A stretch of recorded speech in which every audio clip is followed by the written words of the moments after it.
Are you listening? It's anything and everything with Mel. Damn.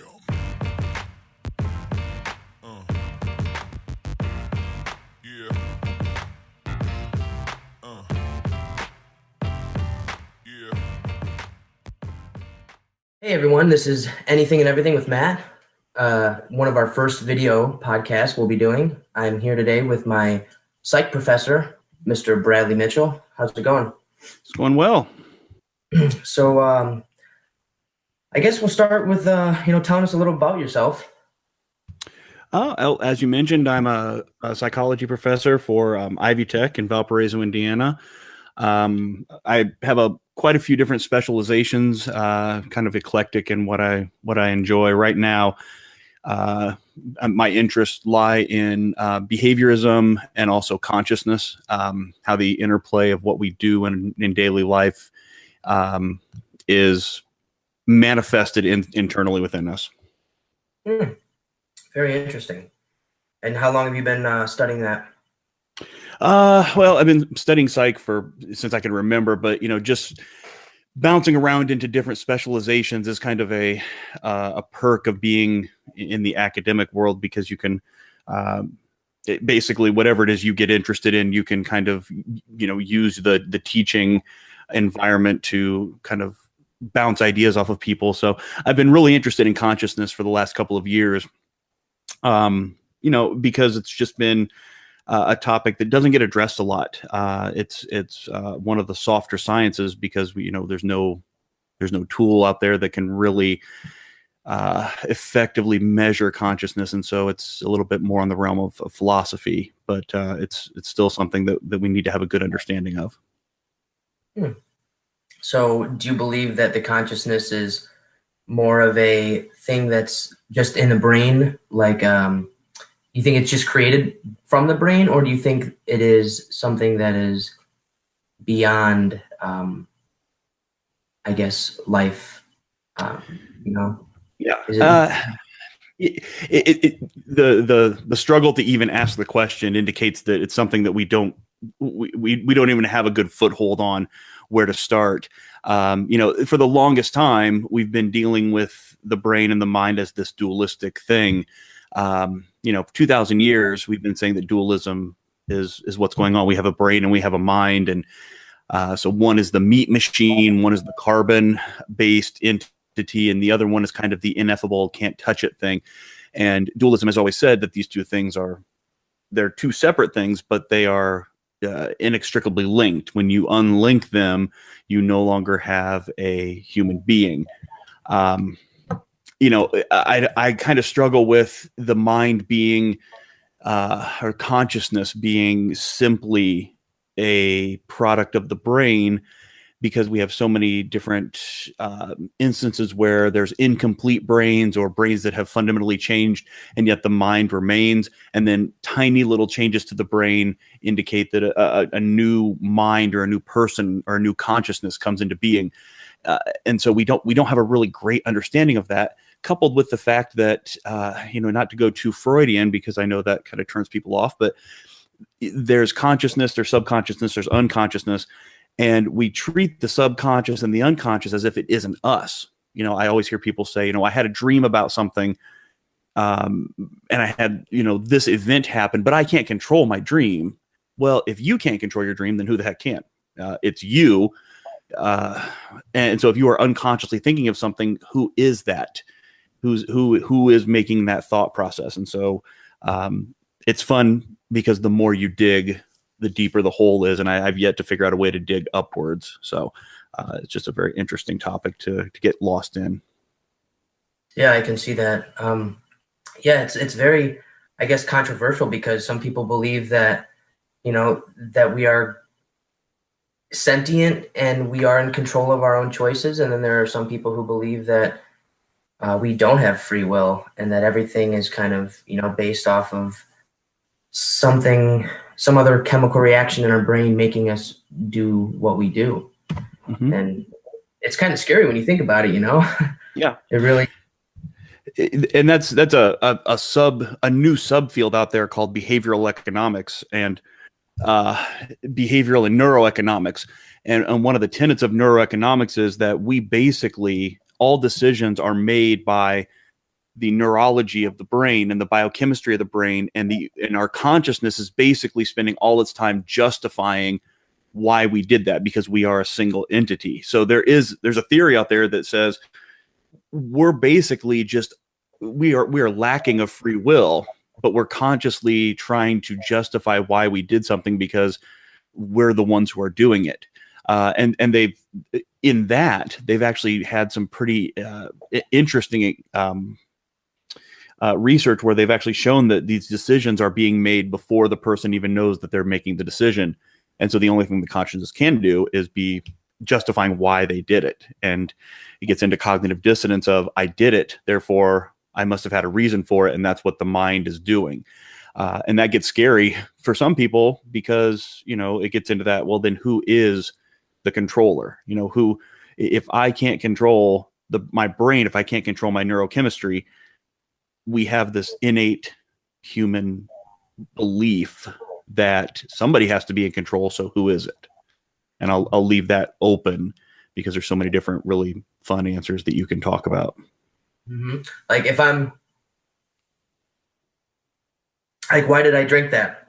Was it because I'm thirsty or I chose to? Like, was there an underlining reason why I did it? Like, did I choose it because I was thirsty, or did I choose it because I wanted to? Like it really makes you think.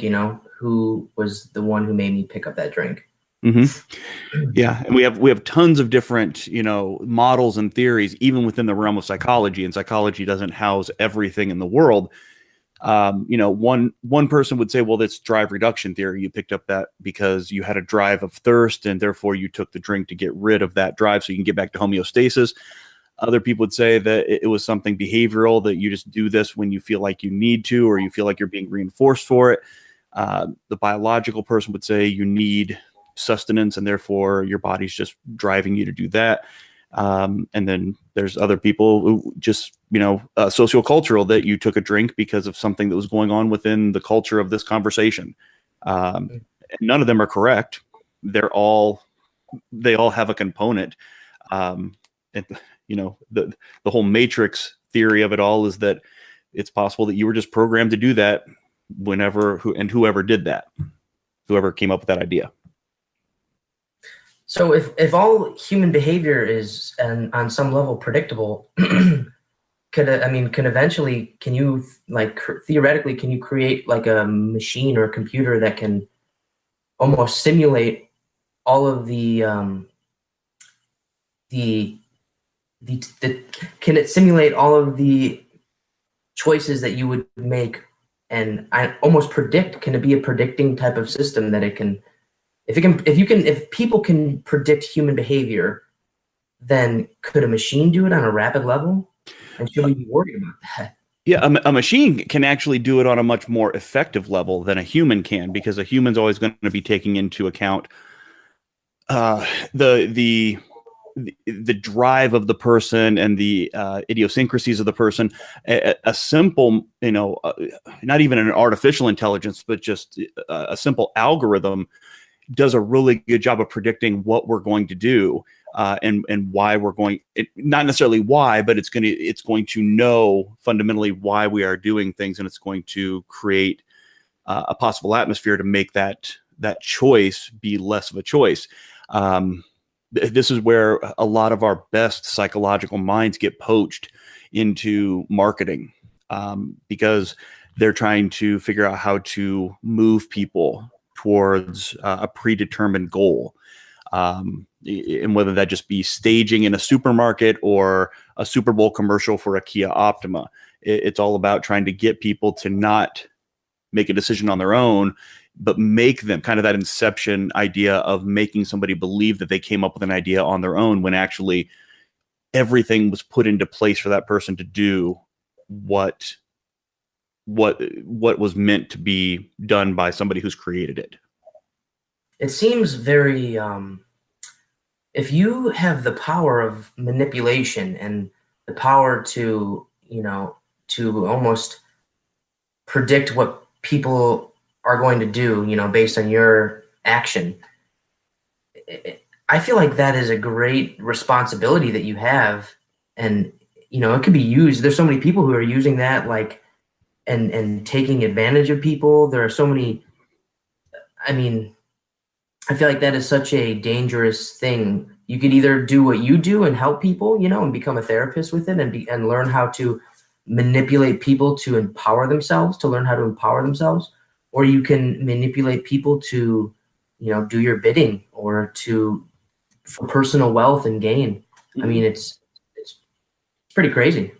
Yeah, and there is a bit of a misconception, you know, with the ability of people to be manipulated. But what it comes down to is we don't need to, as humans, we actually, against what we believe about ourselves, we like to be given less choices. We actually prefer to be kind of driven in the direction of where our best options are. We believe we have this paradox of choice where we think we want to be able to choose between 50 different cereals in the morning, but in all actuality, we would rather just be presented with 2 that we like, so that we're not constantly trying to make a decision off of many different things. And the whole notion of, you know, that people can manipulate people. Most people, if you take the word manipulation out, most people like to be told what their best option is. It just makes things simple for them. But if you start to tell people that they don't have their own choices, then things get a little bit more complicated, and people don't like that. But for the most part, most people like being told what the best option is. It's helpful for them. Yeah, it seems kind of like instinctual, like it's in our human nature, like tribalism, you know, to follow a leader, someone with confidence and manipulation, you know. With the traits that we would like to see within ourselves, we tend to follow those things. And so, you know, manipulation, if you're looking at somebody who's confident and doing what you would like to do, you don't see it as manipulation. This is why, you know, kind of to jump onto a tangent, this is why when you ask people why they got into a cult, they almost always don't feel like they were in a cult. They felt like they were in a good program or a good group, because the charismatic leader that they were following had traits that they wanted for themselves. It's only the outsiders who don't see those traits that see it as a cult mentality. Yeah, like the story of David Koresh, that TV show that they came out with called Waco. Yeah, very, very good watch. I recommend it to people who are listening. That is a great example of just how someone, like, you know, very charismatic and charming and manipulative what he can do to people, you know, what he can bring people to do. Mm-hmm. And I think people like that, though, who give that energy off, like they are, you know, idolized, like someone you'd like want to be. That's so attractive that I feel like it explains maybe a lot of, not saying that this is what religions, you know, people from like these people from religions are based around, but I think that like people like Jesus and people who stand out, I feel like are people who had that vibe or that energy about them that everyone wanted to be like. That, like back when there was a world of savages and everyone was, you know, kind of, you know, fending for themselves, I feel like people like that really stood out from the crowd, you know, and attracted millions of people, you know. Mm-hmm. Yeah.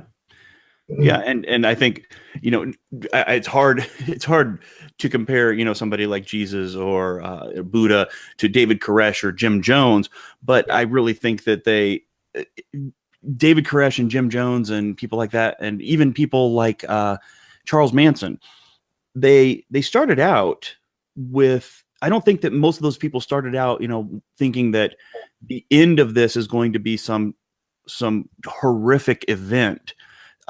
They started out with good intentions, but ultimate power is something that becomes very enticing. And when somebody gets that ultimate power, things start to go terribly wrong. the beauty of kind of our religious icons is that possibly they didn't live long enough, or maybe some would say that they just lived the perfect life. Others might say, well, maybe they didn't live long enough to flame out, like some of these other individuals have. To each his own. Yeah. So what do you think? What do you think is going on with this mental health issue that's going on in the public right now with the gun or a person problem in specific? Yeah, it is. There's a big difference between the talking heads of CNN, Fox News, Choose Your Poison, and the real world. The way, if we're looking for a talking point and we're looking for a simple soundbite, then it's a gun control problem and it's a mental illness problem. But if we're really going to sit down and talk about what's going on, it is so much more complex than that. Simply put, the gun control issue, which I'm not an expert on by any stretch, but the situation down in Florida, the young man purchased these guns legally. The only thing that people are now kind of pointing to is saying, well, he did have a history of mental illness, but he didn't have a history of mental illness that would preclude him in any state that I know from purchasing a gun. And then when we get to that tipping point, then we're going to have to assign somebody the authority to determine what is the tipping point for mental illness that we don't allow somebody to purchase a gun. And I've heard a lot of people say that mental health professionals would be the people to do that, but we're not trained for that. We are trained in symptom reduction of particular psychiatric and psychic issues, and none of those issues involve going on a killing spree with a gun. You have to come back on you too, if that's the case. If they were relying on you, if they're relying on, and that would take a whole new world, a whole new paradigm of what it means to be a psychiatrist, what it means to be a psychologist, what it means to be whoever this is, because again, there's no profession out there that is, I don't even know what you would call it, a projective interpreter of people's potential behavior. I mean, the only thing I can think of is if we get 3 people and put them in the water like Minority Report and they figure out who's going to be the future people. And that's not, if they offer a program like that somewhere in, graduate school, it's probably a fraud. I don't think there's an actual science to that. So I don't know. We know that behavior begets behavior, but we can't point to the young man who did this horrific event. He had never gone and shot up another school before. He's never going to go and shoot up another school again. But he did some actions that people are looking at and saying, yeah, wow, he posted that he's going to be a school shooter on YouTube. Well, I would assume that if you did a search, I don't think I'd be exaggerating to say thousands of people have said something to that effect in the anonymity of Twitter and Facebook and YouTube. Mm-hmm. It just happens to be that this one fit, this one worked. And, everybody's a genius in hindsight. I can win the lottery every week if you allow me to buy the ticket after the drawing. And so to say that we should have taken this guy seriously, I don't know that everybody wants that to happen for themselves. There'd be a lot of people being arrested for, just saying stuff when they were angry or whatever. Right. So, I mean, where do you draw the line, Because I've heard people argue that teachers should be, learn how to defend students. And then that just means that, not only your job would be to teach, but you're also signing up to defend students with your life and to take a student's life if need be. I mean, that's a whole nother job category and requirements right there alone. I mean, you can't ask that there's no way Mrs. Rosenwinkel and my 3rd grade teacher is going to hold a gun. I mean, right. And shoot somebody. There's that. it's just a lot to ask from people. And I feel like if that was the case, teachers would be like cops or ex-veterans. And I mean, it would only require people who can handle those types of situations or who want to, you know? And unfortunately, my mind immediately goes to some horrific things that could happen. And, I completely agree. If you're asking a teacher to become a security guard, I have a hard enough time as a psychology professor. I don't want to teach sociology, and we're kind of kissing cousins of academia, and I don't feel competent to teach Social 111. So to ask a teacher to not only teach a class, but also be the determining person to see, who is a threat is pretty dramatic. And I can only imagine, again, I think about some of the worst case scenarios, but, I wonder if we have situations of suicide by cop where people who are, they want to go out in a way of a kind of a blaze of glory, or they have some kind of political reason, or they have a financial reason they want to do this. I can imagine a kid understanding that a teacher is assigned to protect the rest of the students. If a kid showed up with a gun and the teacher is told to protect the other kids, they may have to make that ultimate choice. And I can't fathom that. I can't fathom 1 minute teaching prepositional phrases and the next making a decision about what's going on in your classroom, where you have to decide what you're going to do as kind of a pseudo police officer. It seems mind numbing to me. And imagine just how many cases of teachers who wrongfully shot kids because they thought they had a gun in their backpack, or people who, teachers are defending kids shooting at the shooter and accidentally shoot a couple kids walking in front of them. I mean, there's so many liabilities. It sounds, honestly, when you think about it, it's absurd to even ask of that of someone. Yeah. So is it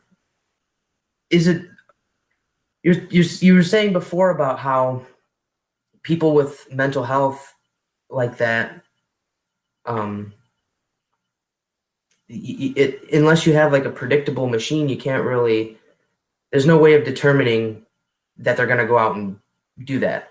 So wouldn't the best bet and the best argument would be to just fix it at home first?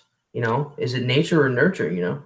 And I don't think anybody, if we weren't a world of sound bites where everybody's trying to get their tweet to be noticed or trying to get their 15 seconds on TV, I think we would all sit back and admit that this is an issue that does need to be fixed at home before it needs to be fixed in the school, because there is no fix.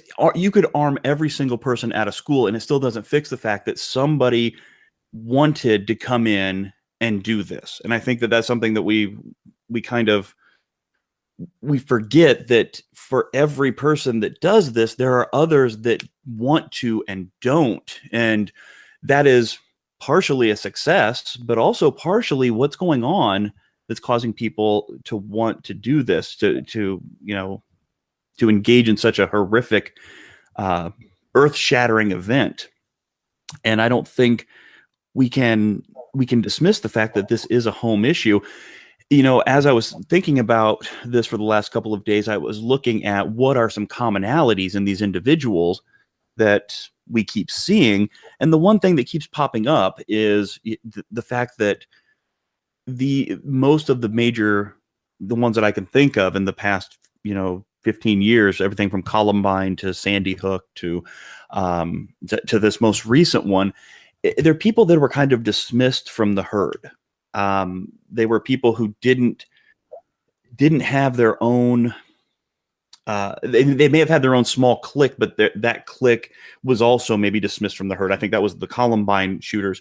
They were part of a niche that kind of got separated from the rest of the school. And the Lanzau boy from Sandy Hook was definitely ostracized. This young man had been expelled from school, had lost both his parents. Again, out of the herd. And we tend, when we have our own herds, when we have our own groups, when we have our own tribes, we tend to kind of fall in and protect our tribes. And these people don't seem to have a tribe to kind of fall into. And so when we say, how did we miss this person? A lot of these people were loners, and there was really nobody to really catch them. And that's not an excuse. It's just an observation, and it's not an excuse, but it's a reason as to why maybe we're not seeing it in these people, because they're not within a herd that is looking to protect the rest of the herd. So it sounds like the more we are disconnected from each other through social media, it's almost resulting in, higher cases of that. I mean, there are people. I remember when I was in school, the people that you would consider out of the herd and the people that you graduate with that you didn't know were in your grade.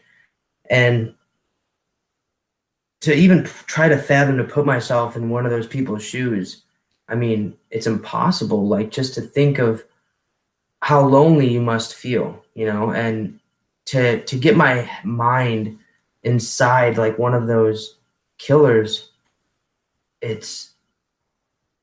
just so broken, they're so broken. It's almost sad that we let it get to that point. It's almost like, why did that should have been caught sooner? It really, really should have been something should have been done sooner about that. And I don't think there's any other way around it. I do think that there are guns that people definitely need to have more restrictions on, and at least background checked more thoroughly beforehand. And training too. I mean, that's another thing. But there's such a huge amount of unempathetic, selfish people that are being raised just to take selfies. That's the one thing they learn in school, is how to, take the best selfie. I mean, where do you think this is all going? Where do you think there's hope for this country? Do you think that there's a way we can turn this around? Well, we like this generation I'm talking about in specific, the generation who's growing up, who are lost in social media, I guess. I have hope, because I think every generation looks at the next one and says, you're the ones that's going to drive us off the cliff. And as I get closer and closer to sitting on my porch in my rocking chair and shaking my fist at the kids walking by, and every day I feel like I'm getting closer to that, I have to take a step back and say, well, I was there at one point, and I must have been just as annoying to the generation before me. Every generation does their level of stupid things. It seems like the generation today seems to be doing it on a more catastrophic level, almost having to up the ante.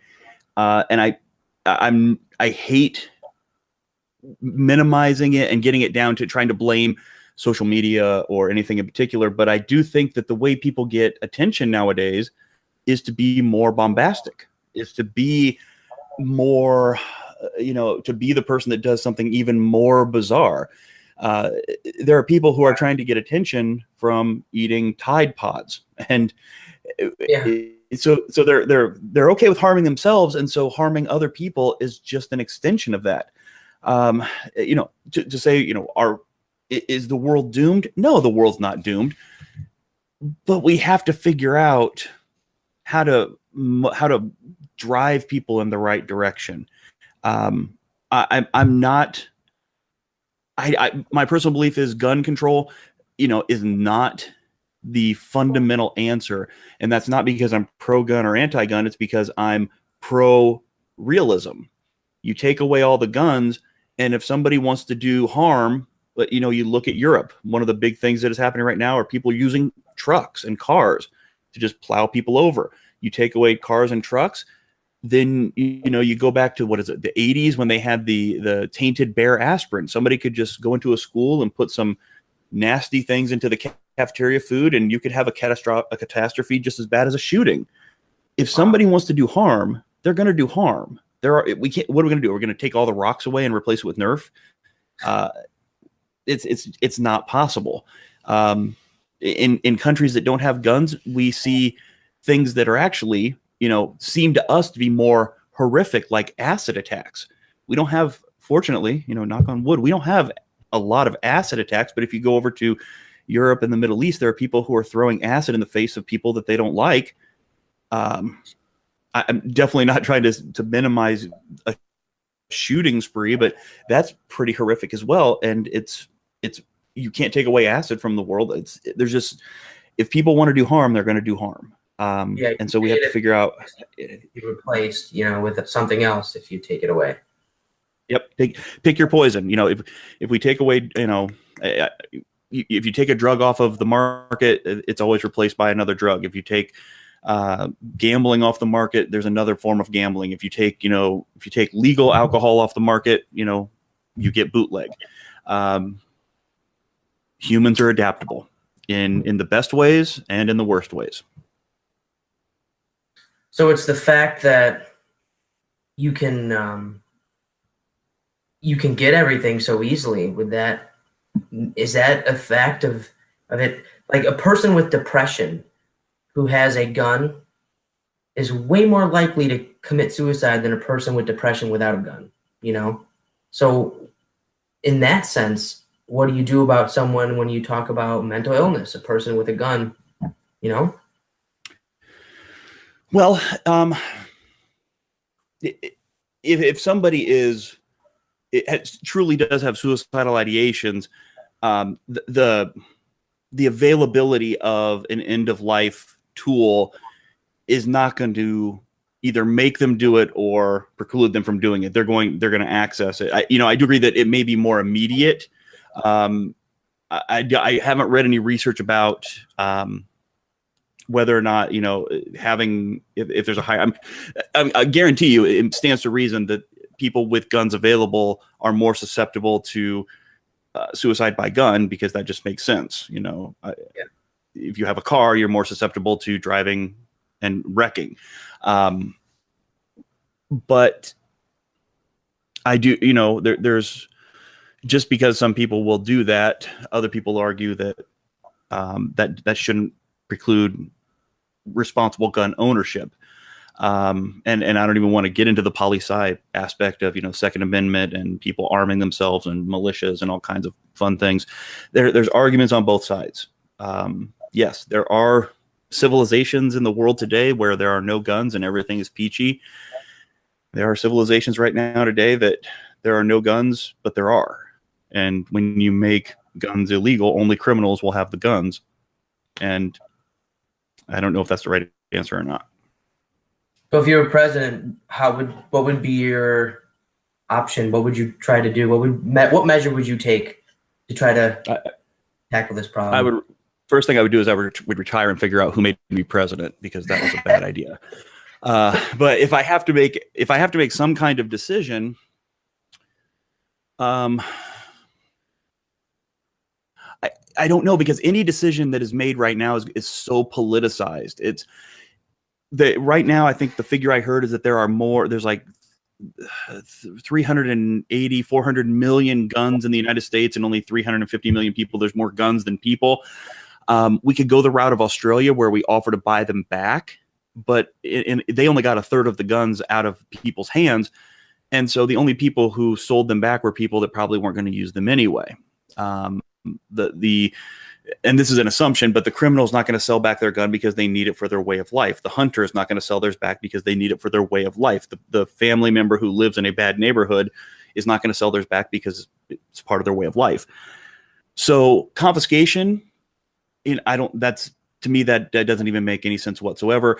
The idea of some form of check feels good on the surface, but I look at research, and this is maybe a bad analogy. I don't know, but I'm famous for bad analogies. We look at people who have narcolepsy. Narcolepsy is where you fall asleep, you go directly into REM sleep, and it's one of the disorders where if a doctor finds that you have narcolepsy, they're supposed to immediately revoke your driver's license. Well, it's well known that over the road truck drivers, if you go to the doctor and you find out you have narcolepsy, the doctor's going to take away your driver's license. So what do? They just treat themselves. They don't go in and get treated for narcolepsy because they can't lose their driver's license. The analogy would be, if I know that I have mental illness, but I want to possess a gun, well, then I'm just not going to go in and get treated, because the only way to know that somebody has mental illness is to go in and get diagnosed by somebody.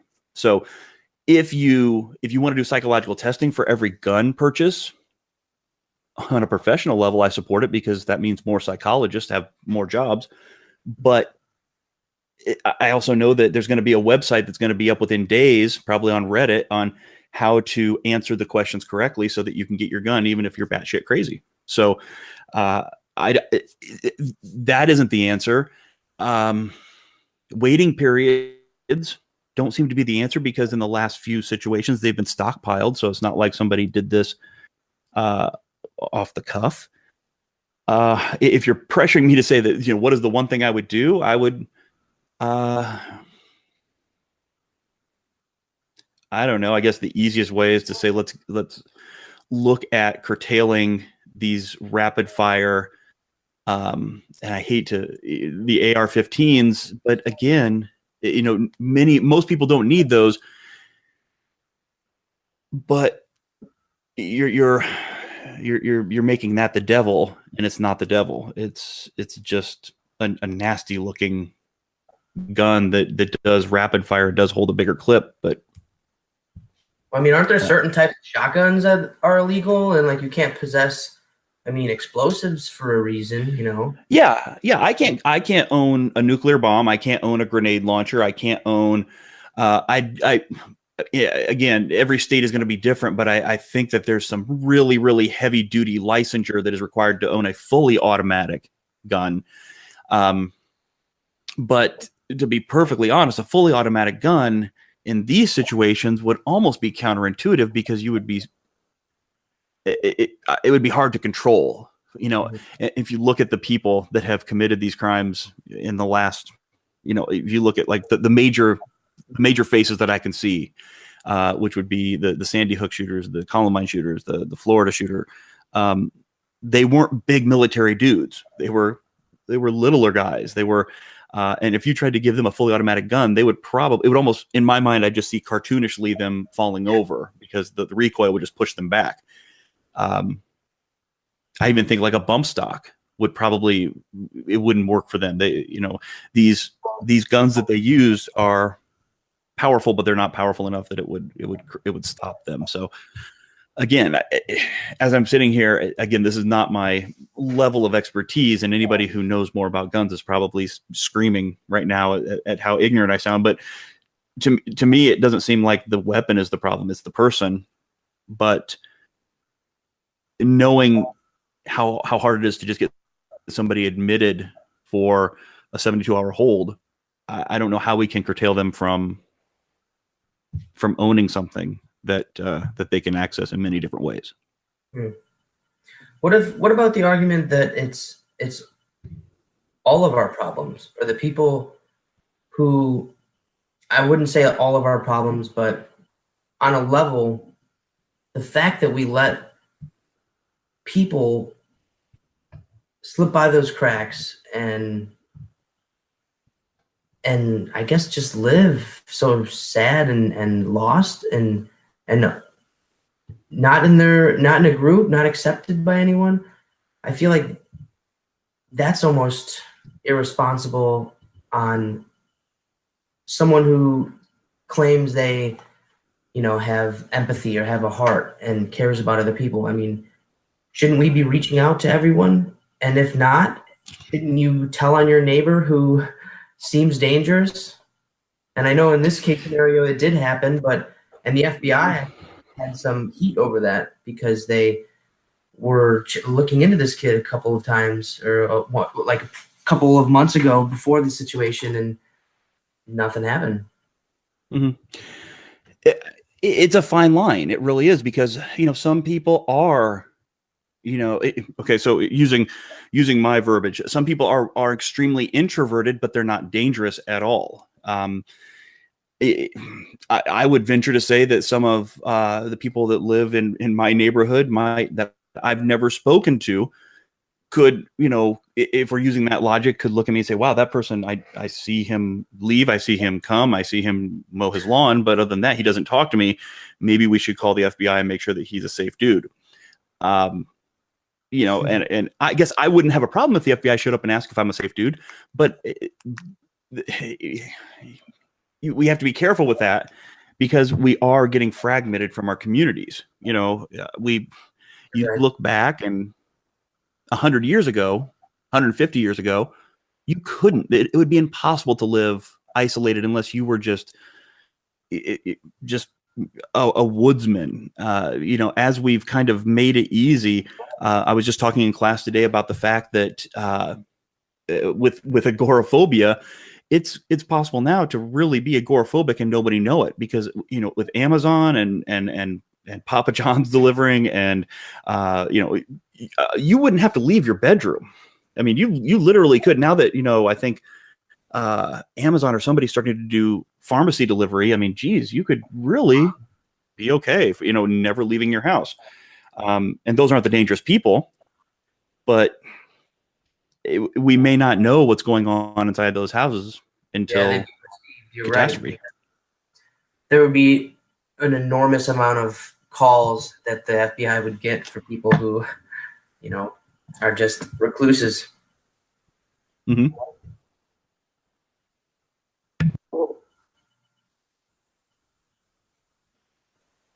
So do you think there's any way of preventing it? Do you think that we should teach empathy to younger children? Do you think that we should start teaching emotional, like just being emotionally intelligent, and how to control your emotions and how to deal with them and how to deal with others? I feel like that is something that's very, very undertaught in our schools. And I remember, even just when I started going to school, I feel like in elementary school, tackling the bullying situation just started becoming like a thing. And they need to go harder on that, because I feel like that's a main cause. That's a main cause of it.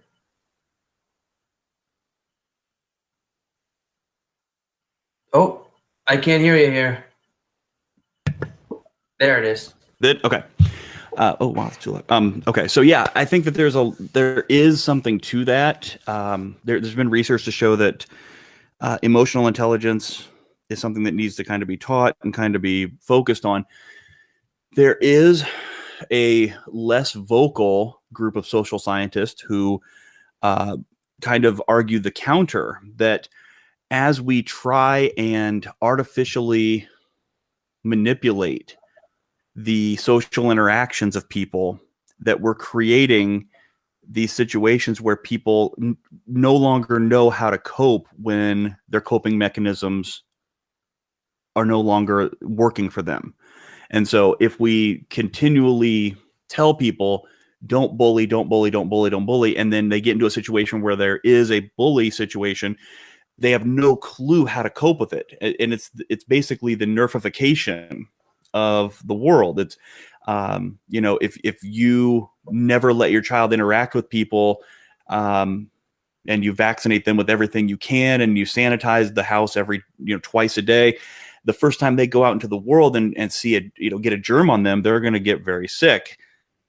There's a growing concern about, if we keep telling people that we punish the bully, and we don't allow people to have a normal interaction as they grow up, they tend to, when they do run into something, they don't know how to cope with it. Now, am I saying let's get rid of anti-bullying programs? No, because we need to teach on both sides. Bullying is not an effective way to express your own frustration, your own anger. Getting bullied is not a good thing for anybody. But we're trying to create such an artificial world for people that a lot of times I think that we're not preparing people to deal with problems once they get out in the world. We have helicopter parents who don't allow kids to fail. We have, again, I'm getting my cane out and I'm going to start wagging it. Everybody gets a ribbon. We're not going to keep score. And we're not allowing kids to understand that these negative emotions are part of life, that they need to be able to cope with negative emotions. And it's not, let's blow up when they show up. I need to get back at people, but I need to be able to deal with these emotions, and these emotions are on me to be able to deal with. So you're saying if you teach someone, and theoretically, if you continue to try to teach a kid to push away things that make him angry, or just to avoid anger in general, then a situation will arise where something will make him inevitably angry, and he won't know how to handle that at all. A little bit, yeah. Even more so, I think that when we try to keep kids out of situations where we believe that they will be exposed to that anger. So I'm a proponent of learning trials. Allow the situation to play out a little bit before you step in and stop it. So, you don't let the bully beat down the other child, but you allow it to play out to a point where both individuals don't expect that somebody's going to step in every time and fix the problem, because then the bully starts to realize, somebody's going to stop me from doing this. And the victim is going to believe, well, somebody's going to step in and save me. Well, I mean, is it possible that the shooter in Florida thought, well, somebody's going to step in and stop me from bullying? Because I think it looks as though he was bullied a lot in his life. So maybe he expected that somebody was going to step in and stop him, and he could teach the other people a lesson. This is completely theoretical. Less than 1% that this is actually what was going on in his head, but it's a possibility. So you can I forgot, I lost my train of thought here.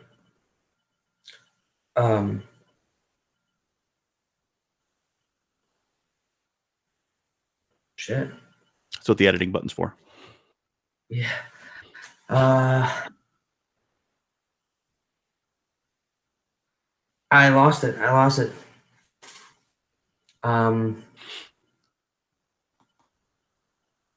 Cannot think of it right now. It'll come to you in about an hour. Yeah, I know, right? I should have wrote it down. So it really seems like we have to teach kids by trial and error, and almost be there for, like, it's all about teaching when they fail, like the greatest failure, or the greatest teacher, is failure.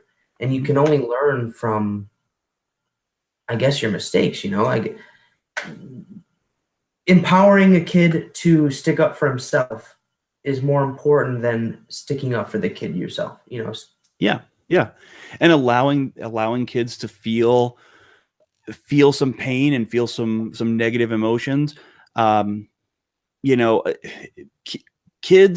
Adults are better, and we forget we are better at understanding things theoretically and applying them.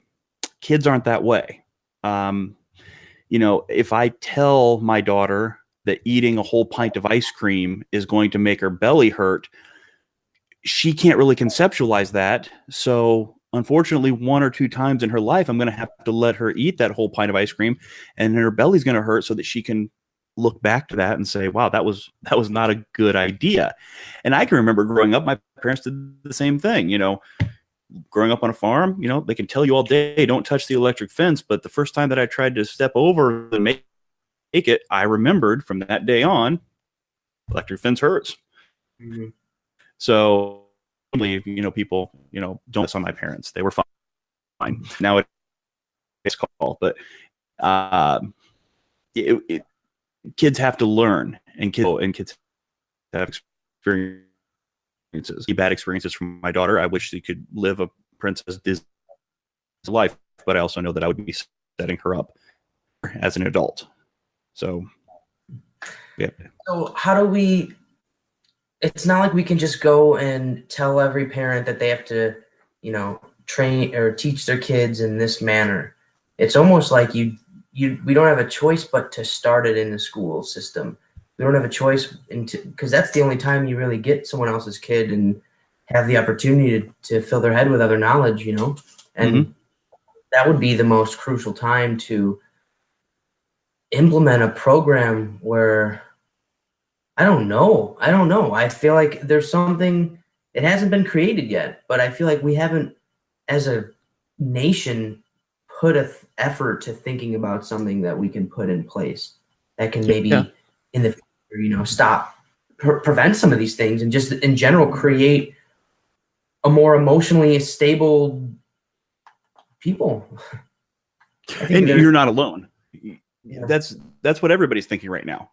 And to be perfectly honest, if you had if in this podcast you said the thing that created the idea that started, we would be sitting on a Nobel Prize from your podcast.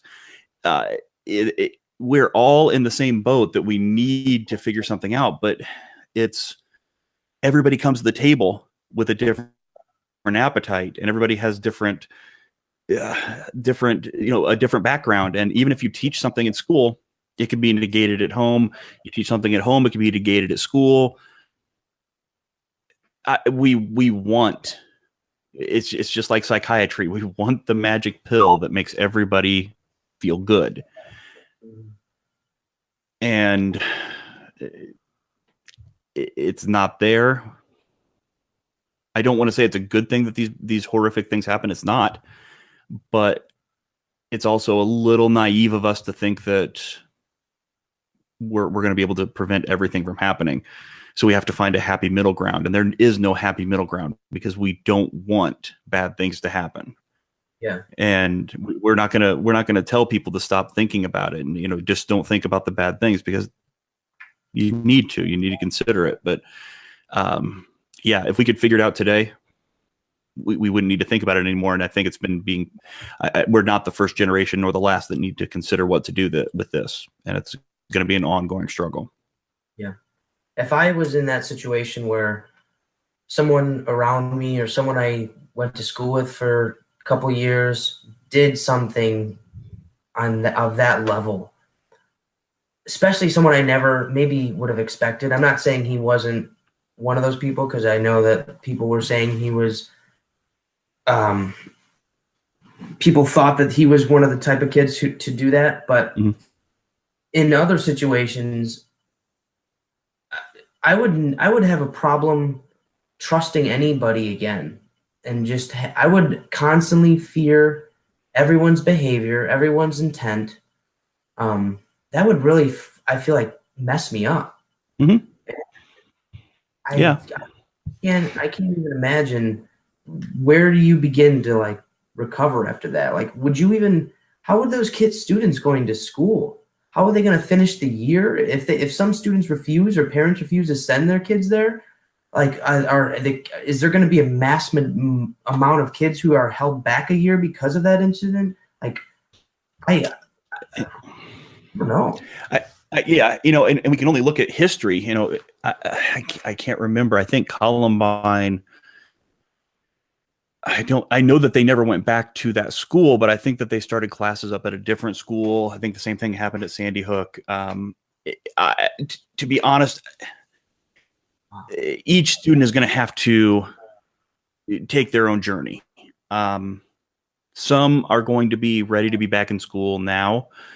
Some are going to struggle. Some that really had no direct impact of that day are still going to have a harder time going of it, because they lived it vicariously. And I don't think we should discount that. But yeah, I mean, it's definitely going to, it's the same thing as, you know, when you are living your life and all of a sudden there's a major illness that comes down in yourself or a close family member. You have the next 5 years of your life kind of mapped out, and then all of a sudden, boom, you're hit with something, and it changes everything. And I think that's the same thing we're looking at here. Those students and those families are going to have to kind of take a step back and say, you know, graduating in 2019 with my class was the original goal. And as of last week, that has changed for me, and they have to kind of change their direction and understand that this was one of those turning point events for them. And again, the word fair is going to be bantered around, that it's not fair, but it's and not but. And it's right. It's not fair, but it's what is going to happen for these young people, and it's sad. Yeah. So that's so terrible to think that this just continues to happen, and people are just continuing to argue about, if it's a gun or person problem, and like we've been talking about, it's both, but it's so much more. It's so much more. There's so much to even begin to cauterize this wound that we have. I mean, as we are digging deeper, I don't know where to begin. I can't even see a spot. You have to almost do all these things at once, and just hope that it starts improving, because nothing is going to get better instantly at all. We really do just have to wait and keep our eyes, open and vigilant, and hope for the best. But I feel like just sitting around talking about it and arguing about it between all this Facebook stuff is just not productive. No, it's not, but it's what people can do. Unfortunately, this is one of those things where people feel like they want to do something, they need to do something, they need to advocate for something, and that's all, sitting 1,500 miles away. What more can you do? There's only so many hugs and so many, nice thoughts that you can send to these victims before you realize there's not much else that you can do to accomplish something. And so we want to feel like we're doing something, and unfortunately there's not a lot we can do, but there are things we can do. We can just be vigilant, and we can be mindful, and things that we might say were missed down there. So if we, instead of talking about, what they missed, maybe having a conversation with that young man or young woman or adult person who seems to be a little bit distant. Your job is not to diagnose them. Your job is not to ask them if they're going to shoot up a school. Your job is just to have a conversation with them. And maybe that conversation stops them from thinking about doing something bizarre. It's not, I don't think I'm encouraging anybody to do anything that's going to harm anybody. Being nice, these things sound so silly, but I'm putting on my Carl Rogers or Fred Rogers hat. Smiling at somebody, telling somebody hi has never killed anybody, as far as I know. So it's something positive we can do. Yeah, that's the thing that really, like what we were saying about teaching kids, emotional stabilization and stuff like that could have its side effects. But one of the things that we really do need to teach and almost ingrain into everybody is to treat people how you want to be treated, and to absolutely, completely understand how your actions impact others. Everything that you do, every piece of litter that you throw on the ground will have a longer impact. And I feel like the butterfly effect is something that should be almost a full-on course that you need to study throughout your growing years. And you should almost know like the butterfly effect like the back of your hand, and the fact that everything, whether it is from raising a child, everything you do influencing and raising a child, to watching that child as a friend, from a friend's point of view, watching him in school. I mean, there's so many things that you can do by just what you said, smiling and being a good person, that literally can go such a long way if we all just got on the same team. Yeah, absolutely. It's small things. It's not passing new laws. No matter which side of the fence you're on with that, passing laws is a bigger, and it has less effect on your day-to-day than anything you could possibly do. So just if everybody does their thing, I love that the phrase, before you start telling other people what they're doing wrong, first make your bed. make sure that you've got your stuff together. You know, do what you need to do. And if everybody focused on themselves, then we wouldn't have to focus on other people. And that's what laws are. Laws are basically everybody saying collectively somebody else is going to do something wrong and we have to stop them from doing it. Well, if everybody just took responsibility for themselves, wouldn't have to deal with laws. But again, that's Smurf Village utopia. This is an interesting talk with you, though. I'm glad that we were able to have this while it was relevant, too. Oh, absolutely. Yeah. Yeah. And hopefully it's something that historically we can look back and say that was relevant. Unfortunately, I think it's going to be relevant again and again. And that's getting back to that pessimistic, optimistic. That's a pessimistic way of looking at it, but I think it's realistic that this is a problem that's not going to be solved today, but maybe we can take small steps. Yeah, I've heard from someone that in order to draw these lines, whether it's gun control or whatever type of laws that we have now, there has to be versions. Sometimes extreme versions need to happen in order for these lines to be drawn in the sand. And maybe that's kind of, we can't see it now because we're in the moment of it, but maybe that's kind of what we're experiencing, the most extreme of it happening. And then this is going to result in something afterwards that, you know, can lead us in the right direction. Maybe we kind of, as fucked up and bad as it is to say, maybe this was the necessary evil that we need to wake up as a country and to, you know, turn our hearts on. Yeah. Here's to that, you know, because I don't want to have another even more horrific event happen to get our attention. If this didn't get our attention, then I don't know what will. Yes, I agree on that. Well, thanks for coming on here. I appreciate that. No problem. I appreciate it. I'll have to do it again. Okay. Thanks for listening, everybody.